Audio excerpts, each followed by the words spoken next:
Picture this. Your service has been running flawlessly for months. CPU utilization? Perfectly stable. Request throughput hasn't budged an inch. You haven't pushed a suspicious deployment in weeks. Everything looks great. But if you look really closely at the memory graphs, there is this creeping, almost invisible trend. After every single garbage collection cycle, the heap usage is just a tiny, microscopic bit higher than before. Day by day, it's practically a ghost, but week by week, that baseline just continues to rise. And honestly, at first, nobody even considers the application itself to be the problem. So, naturally, what do? We start rounding up the usual suspects. You look at Redis, assuming cached responses are stacking up somewhere. You scrutinize database connection pools, logging libraries, HTTP clients, and monitoring agents. And this makes total sense, right? Because these components naturally maintain long-lived state for the entire lifetime of the process. It's completely normal for them to hold on to memory. But as the team digs into every single one, nothing obvious explains why the memory simply refuses to return to its previous baseline. The true culprit is hiding somewhere else entirely. Okay, let's dive into this explainer and unmask what's really going on here. Welcome. Today we are exploring the architecture of silent memory leaks. The real culprit, hiding in plain sight, isn't some massive, unhandled error or an unprecedented, crazy traffic spike. It is the accidental global variable. Which brings us right to the central mystery of our whodunit. Why on earth do perfectly healthy applications suddenly refuse to let old memory die? We aren't talking about systems that are crashing from massive memory spikes the second they start up. We're talking about applications that do their jobs perfectly but harbor a dark secret. They just won't let go of the past. Let's look at exactly how this plays out in a modern production environment. If you've spent any time working with Kubernetes, you literally know this exact, incredibly frustrating cycle by heart. Step 1, memory creeps up. Step 2, the container eventually hits its memory limit. Step 3, Kubernetes swoops in and restarts the pod. And Step 4, the issue miraculously appears fixed. Memory drops back to normal. Autoscaling might even add a few more pods, totally masking the latency of those stop-the-world garbage collection pauses. But listen, this is a false cure. It reinforces this dangerous assumption that the problem was just a temporary, external glitch, all while quietly driving your infrastructure costs through the roof. To really solve this, we have to understand the fundamental MO of our culprit. There is a massive distinction between allocating memory and retaining memory. The application wasn't continuously creating too much memory out of nowhere. It was just quietly refusing to let it go once it was done. And this distinction is exactly what makes these incidents so incredibly difficult to recognize out in the wild. Production memory leaks are rarely about massive allocation. They are almost entirely about lifetime. Now this next bit is absolutely crucial, and it completely shatters one of the most misleading assumptions in backend engineering. We all tend to think a single tiny variable can't possibly cause a massive memory leak. But the leak is not the variable itself. The leak is the ownership relationship that variable establishes. Imagine a request object holding authentication details, parsed JSON payloads, cached queries, uploaded files, the whole shebang. If a single, unintended global reference points to any object inside that massive graph, that temporary data suddenly becomes immortal. To understand why this happens, we have to look under the hood at the Node.js V8 runtime. Think of the V8 garbage collector as this incredibly literal-minded, faithful worker.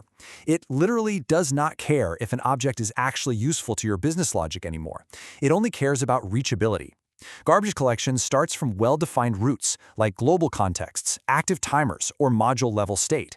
From there, it traces the entire object graph. If there is a valid path from a route to your object, V8 simply says, the app still needs this, and keeps it alive. No questions asked. So, the crucial point here is understanding the fundamental difference between shallow size and retained size. Shallow size is just the memory consumed by the object itself. We're talking maybe a few bytes for a simple reference. But retained size? That is the total memory that would be freed up if that tiny object simply disappeared. Knowing this difference is an absolute game changer when you're investigating production issues inside memory analysis tools. Think of it exactly like an iceberg. Above the surface, you have your shallow size, just a few innocent bytes bobbing in the water.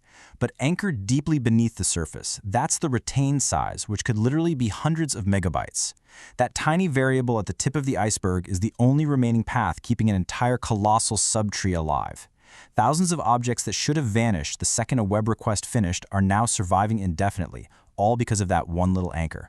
And these accidental globals aren't pulling off this heist alone. They have accomplices, module-level variables, singleton services, closures capturing request data, timers holding on to callbacks, event listeners preserving contexts. Now, every single one of these mechanisms is a completely legitimate architectural choice, but they become accomplices when they accidentally promote temporary request-scoped objects into immortal process-scoped objects. Suddenly their lifetime no longer matches the business operation that originally created them. At this point, you're probably thinking, okay, but why isn't the runtime saving me here? Well, as the source material points out, the garbage collector is not failing. It's actually doing exactly what you told it to do, faithfully preserving memory that the application still appears to own. Because this leak grows so gradually, request by tiny request, the GC just keeps chugging along. It simply has progressively more live objects to traverse every single cycle. And that is exactly what causes those frustrating intermittent stop-the-world latency pauses you keep seeing on your dashboards. This brings us right to the architectural trade-offs we have to make, specifically around state. Global state makes things simple, sure, but it introduces massive risks. Take caching, for example. Module-level caches are blazing fast and convenient because you don't need any external infrastructure, but they share memory space with your app.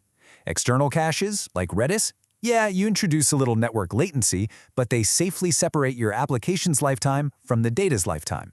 They make memory ownership so much easier to actually reason about safely. When the memory alarms start blaring, it is a perfectly reasonable, totally human reaction to just say, you know what, let's just increase the container's memory limits. I completely get it. You just want to stop the bleeding. But consider the reality here. Larger heaps postpone crashes, absolutely, but they also require the garbage collector to traverse even larger object graphs. Your memory usage grows slowly, sure, but the GC becomes way more expensive. The application survives longer, but gradually becomes less and less responsive. You haven't fixed the incident, you've just delayed the inevitable. So how do we actually build a defense against this? It's simple. Reliable systems begin with explicit ownership.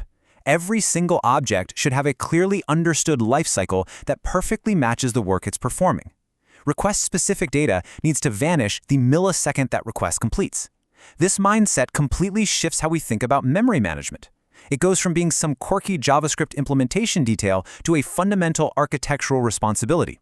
So I want to pivot from diagnosing the problem to actively preventing it. The next time you introduce a new global reference or persistent cache anywhere in your code, I want you to literally stop and challenge yourself with this exact question. What object graph just became process-owned rather than request-owned? If you can answer that clearly and keep that long-lived mutable state intentionally small, you will save yourself weeks of agonizing debugging. Ownership boundaries have to be visible in your architecture, not something that just emerges accidentally. Because if you don't catch it early, those invisible costs snowball incredibly fast. Just watch how this escalates. Infrastructure expenses start creeping up as you add replicas to compensate. CPU time gets totally eaten up by the garbage collector, tanking your actual business throughput. Latency spikes get wild and unpredictable as those object graphs expand. And before you know it, Kubernetes is frequently recycling your pods. From an operational view, it looks like a dozen isolated instability events, but they are all just symptoms of that single underlying architectural flaw. And here is the truly terrifying part. These leaks frequently remain completely invisible under moderate traffic. Each request only leaks a microscopic amount. But what happens when you have a big marketing push or a viral moment? Doubling or tripling your request volume acts as a brutal catalyst. When traffic hits a 2x or 3x multiplier, the memory retention grows proportionally while object lifetimes remain totally unchanged. Suddenly, that slow leak that took months to even notice destabilizes your entire service in a matter of days. And this brilliantly illustrates why experienced engineers monitor far more than just overall memory consumption. They look for the hard evidence. Look at this advanced strategy. They're examining post-garbage collection heap baselines. They're tracking old space growth trends. They measure garbage collection duration. They dive deep into object retention patterns, and they correlate all of this with process uptime. They are validating their assumptions with solid data inside memory analysis tools rather than just going off of intuition.